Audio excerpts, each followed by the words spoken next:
அனைவருக்கும் வணக்கம். கதைகள் என்றாலே எல்லோருக்கும் பிடிக்கும். சிறு வயதினர் முதல் பெரியவர்கள் வரை அனைவரும் விருப்பப்பட்டு கேட்கக்கூடிய ஒன்று கதைகள்தான். ஆனால் சிறு வயதினருக்கு கதைகள் பிடிக்கும், உட்கார்ந்து கேட்கும் அளவிற்கு பொறுமை இருக்காது. 20 வயசான பெரிய குழந்தைகளுக்கு கதை கூறினால், அம்மா நான் என்ன சின்ன குழந்தையா, எனக்கு கதை கூறுகிறாயே என்று கேட்பார்கள்.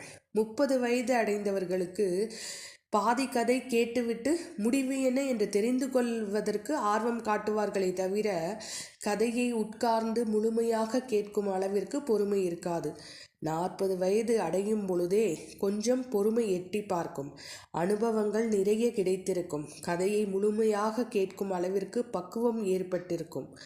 ஒவ்வொரு கதையை கேட்கும் பொழுதும் ஒரு புதிய அனுபவத்தை நாம் பெறலாம். அந்த கதை கூறும் கருத்து என்ன என்பதை நாம் சிந்திக்க வேண்டும். நம் வாழ்க்கையோடு ஒப்பிட்டு பார்த்து அந்த கதையை நாம் புரிந்து கொள்ள வேண்டும். கதைகளில் நிறைய கதைகள் உள்ளன. நீதி கதைகள், புராண கதைகள், ஒரு நிமிட கதை, பாட்டி கதைகள் என்று நிறைய கதைகள் உள்ளன. நாம் குழந்தைகளுக்கு நாம் தினந்தோறும் கதைகளை கூறி அதில் உள்ள கருத்துக்களையும் சொல்ல வேண்டும். கதைகள் மூலம் அவர்கள் வாழ்க்கையை புரிந்து கொள்ள வேண்டும். எனக்கு தெரிந்த சில கதைகளை நான் உங்களுடன் பகிர்ந்து கொள்கிறேன். பகவத்கீதை கூறும் ஒரு சிறிய கதை.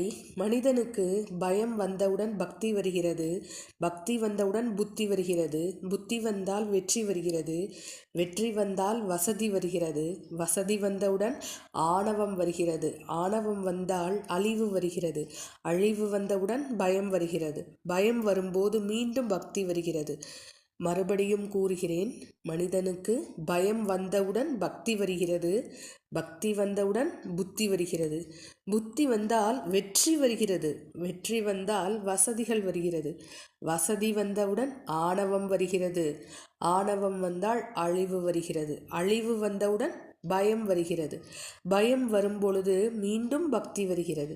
இதுதான் ஊழ்வினை, இதுதான் வாழ்க்கையின் ரகசியம். இது பகவத்கீதையில் கூறப்பட்டுள்ள ஒரு சிறிய கதை.